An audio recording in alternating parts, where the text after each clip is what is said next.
Uma pergunta relacionada a coisas boas e outra pergunta relacionada a coisas de quem está passando por luta aí também. Você vê que tem as duas coisas, né? A gente está feliz, mas ao mesmo tempo a gente está passando por luta. Então, a vida é assim, é a felicidade, mas em meio às lutas, é a alegria, mas em meio às dificuldades. E é assim que é a vida, irmãos, mas nós não podemos desistir. Se a situação está difícil para quem está na igreja, imagina para quem está lá fora.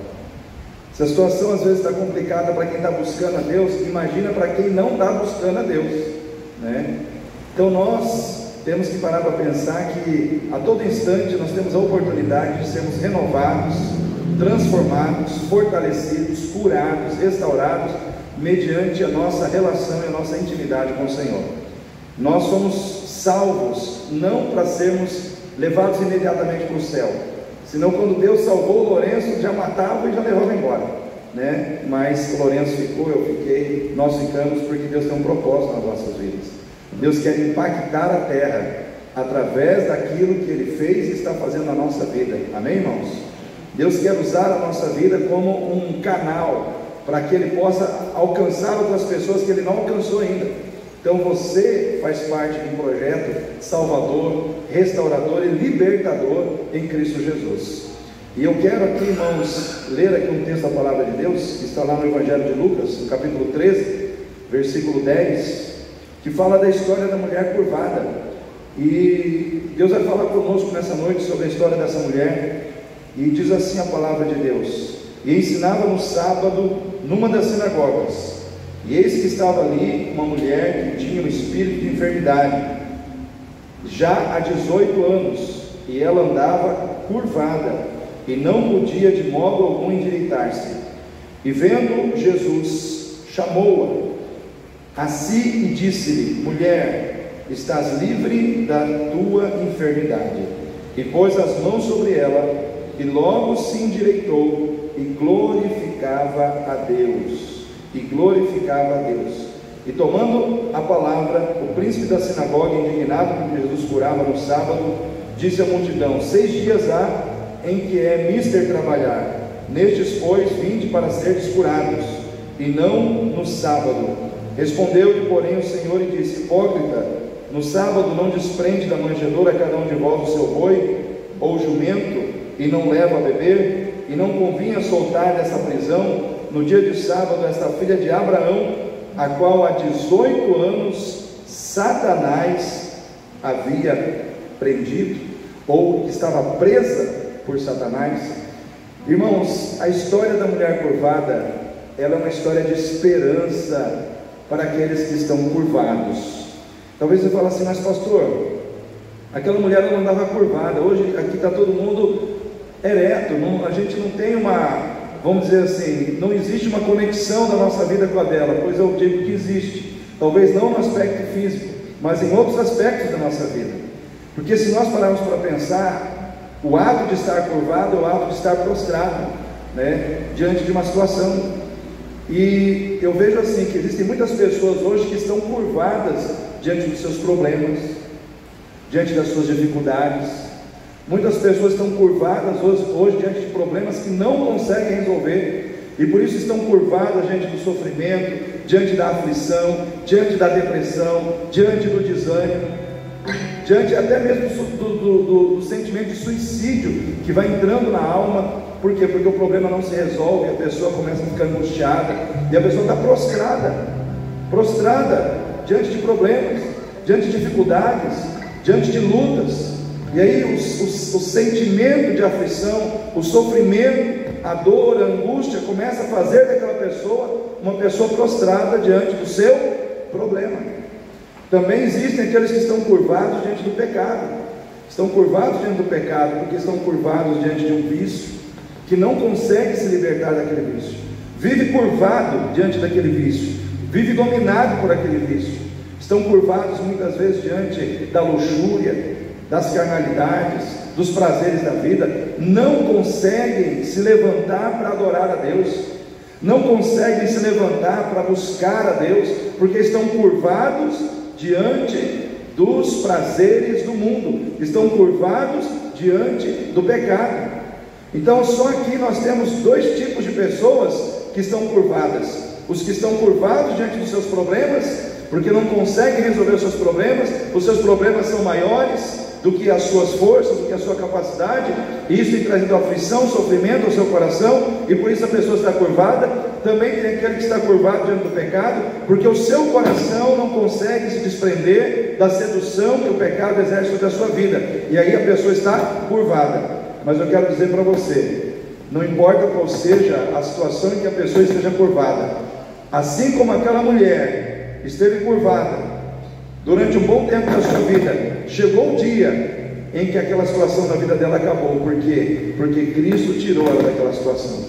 Assim como Cristo tirou daquela situação aquela mulher, Ele também pode tirar cada um de nós aqui da situação em que nós nos encontramos. Então, às vezes você está aqui curvado, talvez você está aqui com o corpo ereto, retinho, fisicamente falando, mas a sua alma está prostrada.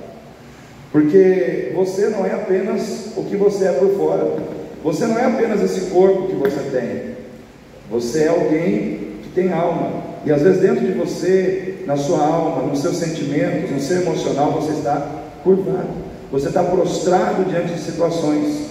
Mas eu quero declarar profeticamente que o Cristo que endireita a vida das pessoas está aqui nessa noite, amém? O Cristo que coloca novamente as pessoas em pé está aqui conosco. Ele está aqui para operar as nossas vidas. Aqui é a história de uma mulher que há 18 anos vivia curvada, mas estava na casa de Deus, buscando a Deus, curvada, mas buscando a Deus, curvada, mas na casa de Deus, buscando, perseverando na fé. E essa mulher, eu vejo que ela me ensina algumas coisas interessantes, e a primeira coisa que essa mulher me ensina, como uma pessoa de fé, é que existe uma diferença entre estar curvado e estar rendido. Curvado é aquela pessoa que está curvada, mas ela está se movimentando. Ela está curvada, mas ela está se mexendo, ela está em movimento, ela está agindo.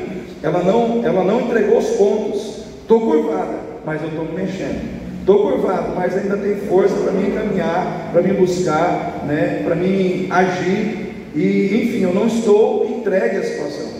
Agora a pessoa rendida não, é aquela pessoa que ela, além de estar curvada, ela perdeu completamente a força de reação.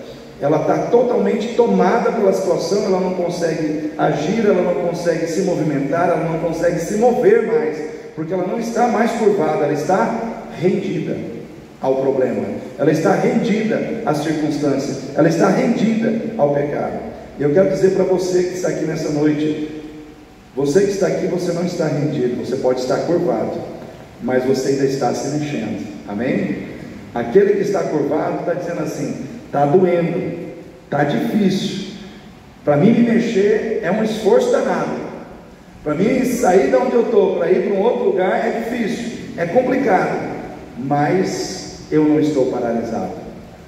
Essa situação não conseguiu me paralisar, porque dentro de mim ainda existe fé em Deus, ainda tem fé, apesar da situação, eu ainda estou crendo no Senhor. Irmãos, coloque-se no lugar daquela mulher, uma mulher que a coluna dela era assim, torta, completamente torta. Imagina uma pessoa caminhar assim o dia inteiro, né, Lourenço? Imagina olhar para cima, não consegue, né? Por quê? Porque a coluna está torta. Então era uma pessoa que constantemente sentia dores, pelo simples fato de se locomover, pelo simples fato de sair da sua casa e ir ao templo. Era uma pessoa que era, vamos dizer assim, vítima constantemente de dores, talvez dores que alcançavam aqui a sua lombar, a sua coluna, as suas costas, as suas pernas. Por quê? Porque ela andava curvada, ela não andava assim como eu e você anda, retinho, ela andava curvada, mas mesmo curvada, ela estava na presença do Senhor. O problema dela não tirou ela da presença de Deus, o problema dela não paralisou ela estava em movimento, ela estava buscando, ela estava indo ao encontro do Senhor, apesar dos seus problemas. Apesar dos seus problemas, você está aqui hoje, amém? Apesar das suas lutas, você está aqui hoje. Talvez como aquela mulher foi difícil para você, talvez como aquela mulher, você se mexer na fé hoje, porque nós estamos falando aqui, não é um movimento qualquer, é um movimento de fé, é um movimento de alguém que saiu da sua casa e foi à casa de Deus, estava ali, então ela estava se movimentando na fé. E talvez para você se movimentar na sua fé, dói, está sendo difícil para você. O problema é algo que tem incomodado o teu coração, que tem tirado o seu sossego, a sua paz. Porque, irmãos, aquela mulher, ela se sentia humilhada, ela se sentia desprezada, ela se sentia, irmãos, muitas vezes ignorada pelas pessoas. Por quê? Porque ela era uma mulher que tinha um problema na sua coluna, e ela andava curvada, e com certeza as pessoas não tinham muito prazer de estar com ela, mas ela não queria nem saber disso. Ela queria, sabe aquela música, eu quero é Deus, eu quero é Deus, não importa o que vão pensar de mim, estou nem aí, eu quero é Deus. Era assim que estava o coração dela. A preocupação dela era estar com o Senhor. A preocupação do coração dela não era com o que os outros iam pensar, com o que o sacerdote ia pensar, com o que o irmão da esquerda ou da direita ia pensar. Ela não estava preocupada com isso, ela estava preocupada com o que Deus ia pensar da sua vida. E a minha pergunta para você aqui nessa noite é: com quem você está preocupado? Com o julgamento de quem você está preocupado hoje? O das pessoas ou o julgamento de Deus? Né? Quem está coordenando a ação do seu coração? Quem é que está por trás do seu agir, do seu movimento de fé? São as pessoas? É o julgamento das pessoas que está influenciando você? Ou é o julgamento que Deus tem ao seu respeito? Porque, irmãos, aquela mulher, ela surpreendeu a todos, porque ela mesma foi surpreendida por Deus.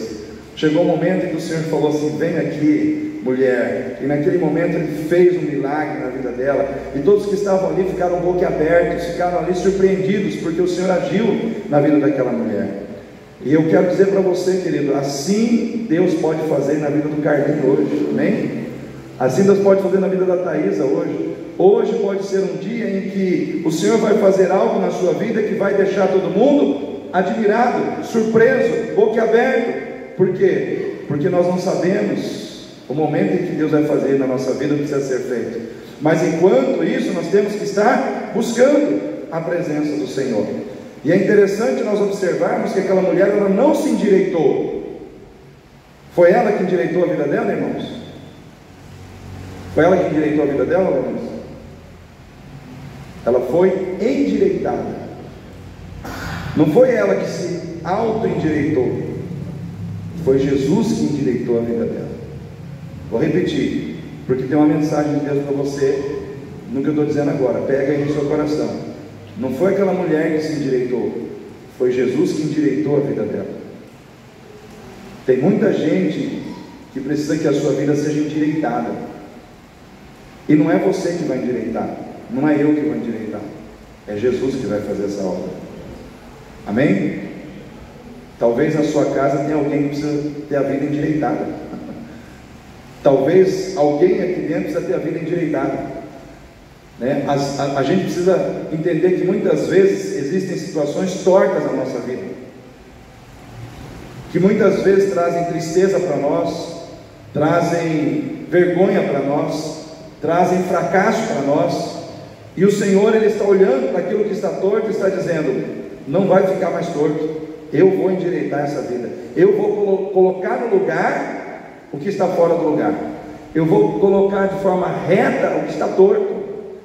Então eu quero dizer para você aqui, querido, existe alguém que é especialista em endireitar vidas, chama-se Jesus de Nazaré, o Filho de Deus. Ai, pastor, meu marido precisa endireitar a vida dele. Põe ele na mão de Jesus. Meus filhos precisam ter a sua vida endireitada, pastor, estão sem juízo, estão caminhando numa situação terrível de destruição, de morte. Jesus pode endireitar a vida deles. Jesus pode endireitar. Não é a gente que endireita, é Jesus, irmãos, é Jesus. E muitas vezes os problemas, as dificuldades, as lutas, elas vêm para que a gente abra os olhos para Jesus, para que a gente entenda que Ele é poderoso para fazer o que nós não podemos fazer. Eu fico pensando nessas pessoas que ficam tentando endireitar a vida e nunca conseguem. Por quê? Porque não está na mão delas, está nas mãos do Senhor. É o Senhor que endireita o nosso coração.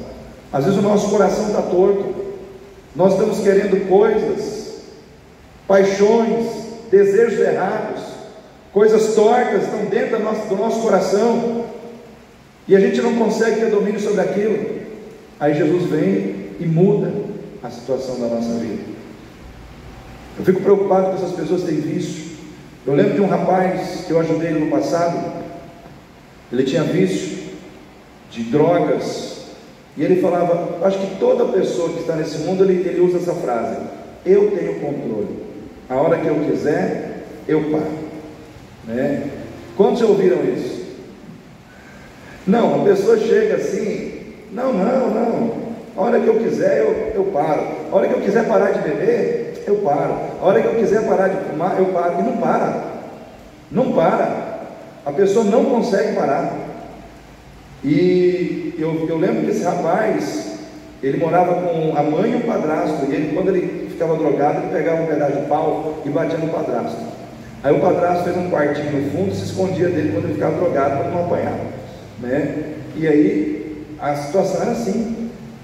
Um belo dia eu cheguei à noite em casa, e ele estava sentado no meio-fio, e ele falou: meus pais foram embora, eu fiquei sozinho, fui abandonado. Por quê? Porque não aguentava mais aquela situação. E aí o que aconteceu? Ele se abriu para ir para um centro de recuperação se tratar, e foi. Enquanto estava lá, Deus libertou ele. 7 meses de glória, de bênção, libertação. O problema é que quando ele saiu, os primos levaram ele para a droga de novo. Aí eu não vou, irmãos, infelizmente o final não foi bom, né? Mas ele conheceu a libertação, conheceu Jesus, ele teve a oportunidade de entender o que é a vida com Deus. Mas quem vive nesse mundo é uma luta constante. Deus endireita, mas cabe a nós permanecer endireitado. Amém? Deus endireita, Deus faz a obra, mas cabe a nós permanecer na obra, permanecer naquilo que Deus fez, naquilo que Deus operou nas nossas vidas. E esse rapaz, infelizmente, ele saiu do local onde ele estava, do centro de recuperação, saiu feliz. Eu lembro que ele veio, me encontrou na rua, falou: pastor, me libertei, 7 meses, não tem mais droga e tal, mas atendeu os convites. E é assim com a gente, irmãos. Nós todos vamos ser convidados pelo diabo a voltar à velha vida, né? Nós todos vamos ser convidados a voltar às antigas práticas, mas cabe a nós dizer: não, Jesus já endireitou minha vida, eu não quero ela torta de novo.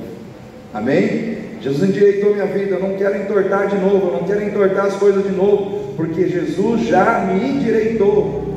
Pergunta para o seu irmão: Jesus já endireitou você, irmão? Pessoas de fé permitem que Jesus endireite o que está torto na sua vida. Nós temos que reconhecer que às vezes existem coisas tortas na nossa vida. Não é por fora, não é no membro físico, às vezes é no coração, às vezes é na mente, às vezes é no sentimento. Tem algo torto dentro de nós, e o Senhor quer colocar no lugar. Pessoas de fé perdem coisas importantes na vida, mas não perdem o seu compromisso com Deus. Amém? Quem tem fé, irmãos, passa pelas perdas, passa pelos ganhos com Deus, mas também passa pelas perdas com Deus. Pessoas de fé, elas não perdem o seu compromisso com Deus, porque o seu compromisso com Deus não está atrelado ao que elas recebem de Deus, ou aquilo que Deus permite que seja tirado de suas vidas. O compromisso delas com Deus está acima dessas situações. Deus está me dando, eu tenho compromisso com Deus. Deus permite que eu perca, eu continuo com o meu compromisso com Deus. E quando eu penso nisso, não tem como pensar, não lembrar de Jó, né? Um homem que entendeu o que era ter com Deus, e ter muito com Deus, mas também entendeu o que era passar a perda de tudo, mas sem perder o seu compromisso com Deus. Jó teve de tudo. Ele foi talvez o homem mais rico da sua época, né? Ele teve rebanhos de animais, de boi, de camelos, né, de ovelhas, ele teve tudo em grande quantidade. Ele tinha, irmãos, muitos bens financeiros, tinha muitos filhos, tinha uma saúde invejável. Então eu fico pensando que Jó, ele tinha tudo aquilo que qualquer ser humano gostaria de ter. Imagina, você ter uma conta bancária recheada, né? Você ter uma família abençoada. Quem quer ter uma família abençoada? A família de Jó era abençoada, uma família feliz, uma família, irmãos, exemplar, né? Ele sacrificava pelos seus filhos, era uma família organizada, ajustada. Jó tinha saúde, né? Que adianta você ter dinheiro e não ter saúde? Às vezes a pessoa fala assim: tem dinheiro, mas não tem saúde. Já é um problema. Mas Jó tinha saúde, ele tinha saúde, ele tinha dinheiro, ele tinha uma família feliz. Eu vejo assim que Jó tinha tudo aquilo que é o sonho de consumo de muitos crentes. Só que chegou uma hora em que Deus permitiu. Entenda, Deus permitiu, porque nada acontece sem a permissão de Deus. Deus permitiu que saísse das suas mãos as posses que ele tinha. Deus permitiu que a sua saúde fosse tirada. Deus permitiu que entrasse morte na sua casa, e a morte levasse e faz seus filhos. Só que em nenhum desses momentos Jó perdeu seu compromisso com Deus. Está doendo, está difícil, mas eu tenho compromisso com esse Deus. Por quê? Porque a minha adoração a Deus não depende do que Ele me dá, não depende das coisas que Ele me oportuniza, não depende daquilo que Ele me concede como bênçãos materiais. Vai além de tudo isso. Hoje a igreja precisa ter um relacionamento com Deus desse jeito, porque se nós tivermos um relacionamento com Deus baseado só nas bênçãos, nós nos tornaremos crentes interesseiros. Sim ou não, irmãos? Sabe aquele crente interesseiro? Eu estou com Deus enquanto Ele está me abençoando. Deus começou a permitir uma dor, uma perda, uma dificuldade. Não, eu já estou chateado com Deus, já estou decepcionado com Deus, já estou deixando a igreja. Quantas pessoas talvez estão assim, vivendo um relacionamento de interesses com Deus? Nós não podemos ser assim, amém, igreja? Aquela mulher curvada, ela estava 18 anos curvada. Ela havia perdido a sua saúde plena, porque era uma pessoa que tinha uma enfermidade no corpo. Então ela tinha primeiro, qual foi a primeira coisa que ela perdeu, pastor? A condição física de ter uma saúde plena e de ter um corpo normal como todos nós temos. E em decorrência disso, o que mais que ela perdeu? Relacionamentos afetivos, namoro, casamento. Carlinho, você acha que uma fila de 10 mulheres para ser escolhida por um homem, ele ia escolher a mulher curvada? Não ia. Ia ou não ia, Lourenço? Não ia. A mulher curvada não ia ser escolhida. Por quê? Por causa do seu problema. Às vezes o meu problema me impede de ser escolhido. Vou repetir: às vezes o meu problema me impede de ser escolhido para alguma coisa. Quem aí já passou por exame admissional numa empresa? O médico faz o exame admissional, aí ele te pergunta, ele apalpa você lá, dói aqui, dói ali, ele vai te apalpando, dói a sua barriga, dói aqui, dói lá, tem alguma enfermidade? Tem alguém na família que tem alguma enfermidade? Se você fala que não, porque não tem mesmo, você já é separado num lado. Aí vem o outro, dói, e aqui, dói também. E aqui, mais ainda, né? Tem alguém com história de enfermidade na sua família? Meu pai, minha mãe. Irmãos, a gente tem que ser sincero. Dificilmente essa pessoa vai ser contratada, sim ou não? Então, os meus problemas me impedem muitas vezes de ser escolhido. Então, essa pessoa, ela perdeu de ser escolhida em várias situações da sua vida, de ser escolhida para ser casada, para se casar, ou seja, muitas perdas vieram na vida dela. Os irmãos conseguem entender essas coisas? Porque para a gente entender a vida de uma pessoa, você tem que entrar na vida da pessoa, você tem que, sabe, começar a viver como aquela pessoa vivia, sentir o que ela sente. Por isso Jesus se fez carne, né? Para entender o que a gente sente, para entender na íntegra. Mas Deus é Deus, pastor, Ele conhece tudo, Ele é onisciente, onipresente. Mas viver na pele é diferente. É diferente. Jesus se tornou carne para entender na carne o que é um ser humano sofrendo, o que é um ser humano em agonia, o que é um ser humano traído, o que é um ser humano abandonado na hora que mais precisa de ajuda. Jesus sentiu isso. Para você entender aquela mulher, você tem que entender o problema dela. Então aquela mulher, ela perdeu muitas coisas, mas ela não perdeu o seu compromisso com Deus. Amém? Vou repetir para você. Ela não perdeu o seu compromisso com Deus. Por que você está querendo perder o seu compromisso com Deus? Você acha que o seu problema é muito grande? Que a sua dificuldade é muito grande? Tem muita gente tendo muito mais dificuldade que você, que nós que estamos aqui. Atravessa o mundo, vai num país islâmico pregar o Evangelho. Aí você vai entender o que eu estou dizendo. Irmãos, nós ainda temos muitas facilidades, e assim mesmo nós somos tentados a reclamar. Somos tentados a reclamar, sim ou não, irmãos? O texto fala que essa mulher reclamava, curvada, corpo torto, estava na presença de Deus, mas ela não reclamava. Pelo menos o texto diz que ela não reclamava. Eu quero dizer para você, querido, não reclame, clame aquele que pode te ajudar. Ao invés de reclamar, desenvolva o clamar.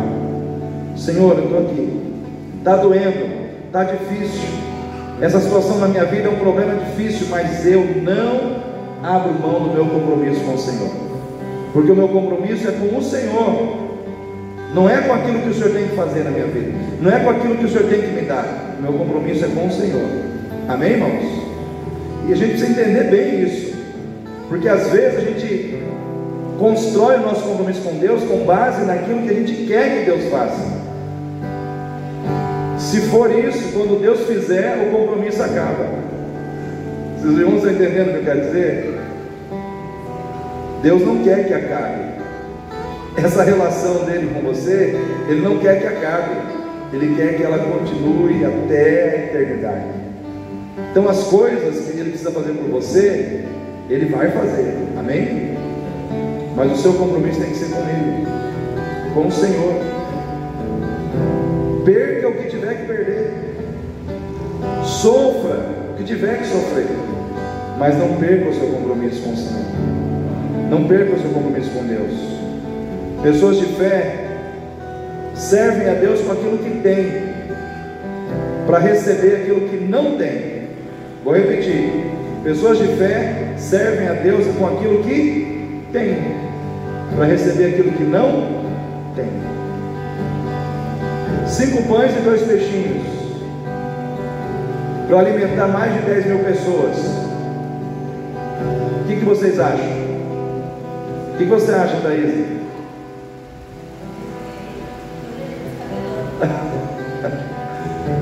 É praticamente impossível, né?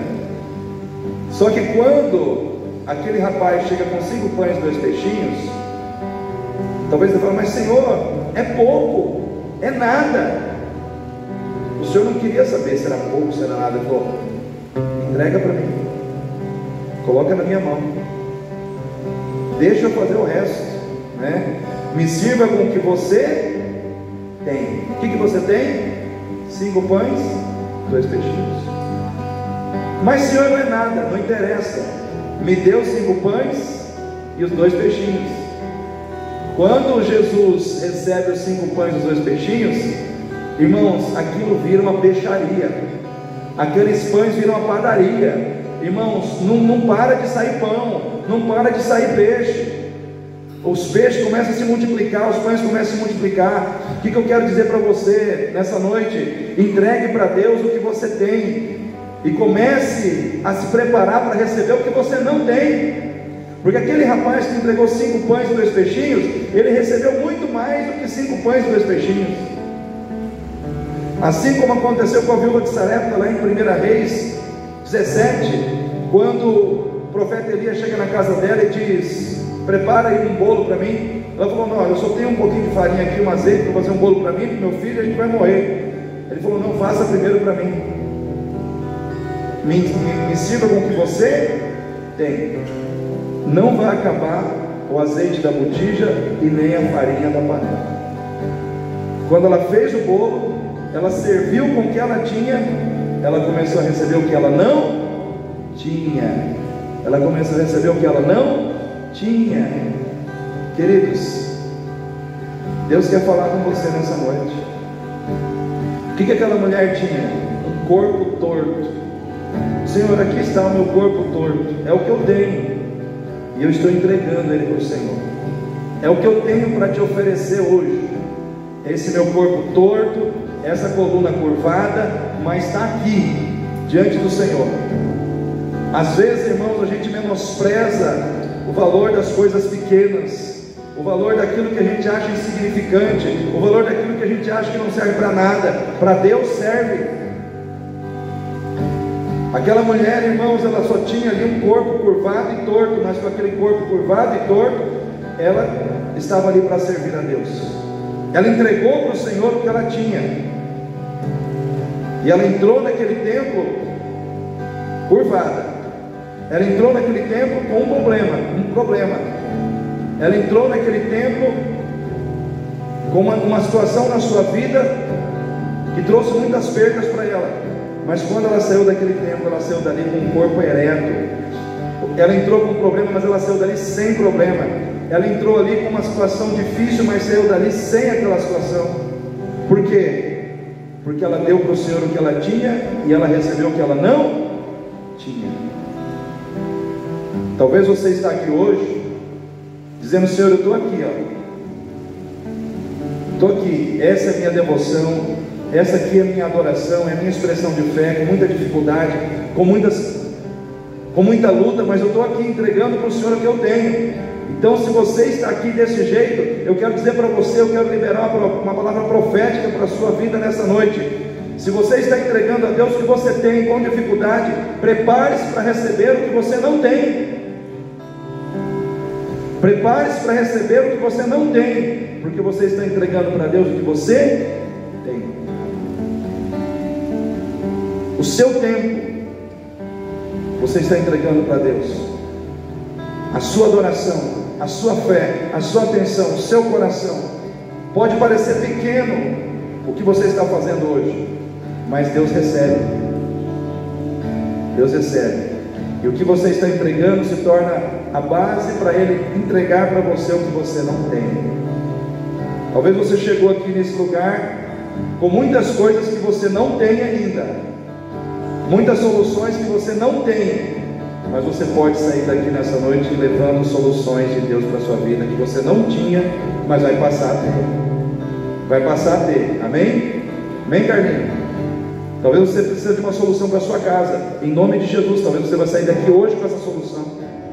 Thaisa, Lourenço, Mateus, enfim, Deus sabe o que nós precisamos. Nós temos que entregar para Ele o que nós temos. A sunamita, irmãos, quando o profeta Eliseu passava em frente à casa dela para ir ao monte, acho que era o Monte Carmelo, não lembro, ele ia orar. E aí aquela mulher falava: esse homem precisa de um quarto para dormir. Ele não tem um quarto para dormir, porque ele caminhava muito. Da onde ele saía até onde ele ia orar era uma caminhada longa, e aquela mulher sabia disso. O que ela fez? Falou com o marido, mulher sábia, falou com o marido autorizou, os dois fecharam juntos um quarto para Eliseu, na casa deles, no andar de cima. Ou seja, ela serviu a Deus com o que ela tinha. O que ela tinha? Recursos financeiros para construir um quarto para o profeta. O profeta começou a descansar naquele quarto. Enquanto ele estava lá, Deus colocou no coração dele a preocupação de entender o que ela não tinha. E aí o profeta começou a perguntar para o seu auxiliar, acho que era o Geazi: o que essa mulher não tem? Não sei. Olha, o marido dela já é idoso e ela não tem filhos. Aí o profeta foi falar com ela: você tem o sonho de ter filhos? Pois a tal tempo você vai abraçar um filho. Aquela mulher ficou, irmãos, ela não estava preocupada com o que ela não tinha, ela estava preocupada em fazer as coisas para Deus com o que ela tinha. O que Deus fez? Deus se preocupou em fazer por ela o que ela não tinha. Isso é poderoso, irmãos, isso é profundo. Quando você se preocupa em fazer as coisas para Deus com o que você tem na mão, Deus começa a mexer no coração até de pessoas para fazer por você aquilo que você não tem, mas que você sonha em ter, para fazer do seu sonho uma realidade na terra. Pessoas de fé são assim. Vocês acham que aquela mulher sabia que ela ia ser curada naquele dia, irmãos?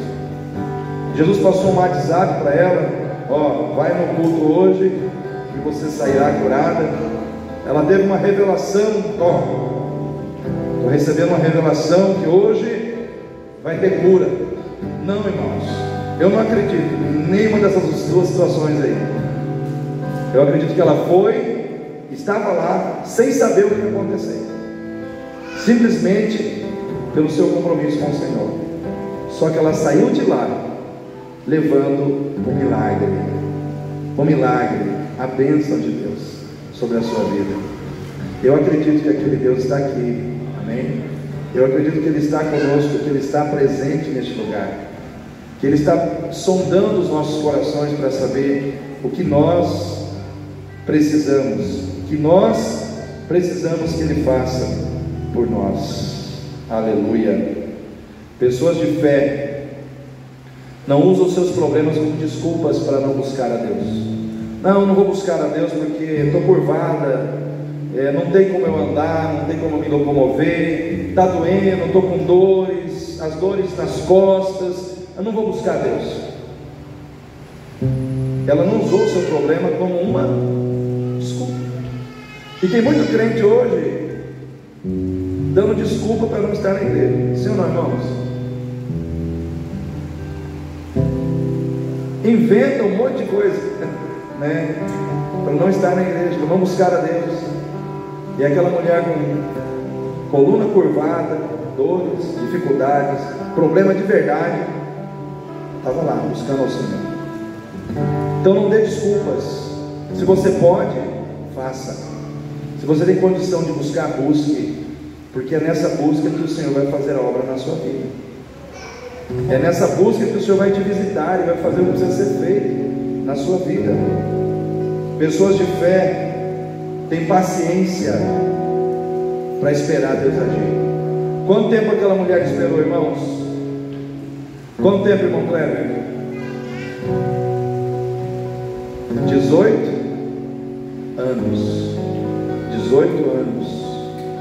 18 anos são 18 dias. 18 anos são 18 anos. Foram anos, mas ela estava lá. 18 anos. E Jesus disse que ela era uma filha de Abraão. Ou seja, era alguém que estava debaixo de uma aliança de bênção, mas aprisionada por Satanás. Ou seja, existem pessoas que estão debaixo de uma aliança com Deus, mas mesmo assim o inimigo consegue entrar e aprisionar. Só que o Senhor estava olhando para aquela mulher, estava olhando para aquela aliança, uma filha de Abraão. Assim como Ele olha para você e diz: uma filha de Deus em Cristo Jesus. Não pode ficar aprisionada pelo diabo, não pode ficar aprisionada pelas garras do inimigo. Eu vou libertar. Eu quero dizer para você, a sua missão é ter paciência. Espere Deus agir sem desistir. Espere Deus agir sem entregar os pontos. Espere Deus agir sem jogar a toalha. Quando você joga a toalha, você desistiu. Enquanto, querido, houver força em você, há esperança para que Deus possa fazer, se você não desistir. Não desista. Não desista. Você já ouviu o pastor Marcos Feliciano num videozinho no Instagram, falando sobre pessoas que tiveram oportunidade já depois de uma idade avançada. Aí ele fala do Morgan Freeman, né, que é um ator muito conhecido nos Estados Unidos, em Hollywood. O primeiro filme dele foi depois dos 40 anos. Aí ele vai falando de pessoas que começaram a ver as oportunidades surgirem na vida depois de um bom tempo, mas elas vieram. Se elas vieram para eles, elas podem vir para você, podem vir para mim, mas nós temos que perseverar e não desistir. Vale a pena esperar a Deus agir, vale a pena confiar em Deus. Deus honra a fé perseverante, Deus honra aquele que persevera na fé. Hoje o texto que eu mandei nos grupos pela manhã foi sobre Isaac orando pela sua esposa Rebeca. Se você olhar lá na mensagem que eu mandei para todo mundo hoje, nos contatos, lá você vai ver. Isaac orou insistentemente pela sua esposa, porque ela era estéril. E diz assim, que Deus ouviu as suas orações e Rebeca concebeu. Mas ele orou insistentemente. O que quer dizer insistentemente? Quer dizer que ele não deixou de perseverar em oração até que Deus fizesse o milagre. Tem uma Rebeca na sua vida. Tem alguém por quem você tem que orar. Tem alguém por quem você tem que lutar insistentemente com Deus. Não desista, porque o Senhor vai honrar a sua fé. Ele vai fazer o que precisa ser feito. Uma pessoa de fé atrai o olhar de Jesus sobre a sua vida. E Jesus chama aquela pessoa para receber a sua bênção, o seu milagre, a sua vitória. Aquela mulher não desistiu, ela não abriu mão do seu compromisso com Deus, ela serviu a Deus com o que ela tinha, ela esperou com paciência no Senhor, ela não usou seus problemas como desculpa para não buscar a Deus. E aí o que aconteceu? O Senhor olhou para ela e a chamou. Falou, vem, chegou a hora de eu fazer na sua vida o que precisa ser feito. Eu quero dizer para você, querido, o olhar de Deus está sobre a sua vida hoje. Amém? O olhar de Deus está sobre a sua vida, o olhar de Deus está sobre a sua busca, o olhar de Deus está sobre a sua casa. Fique em pé nesse momento.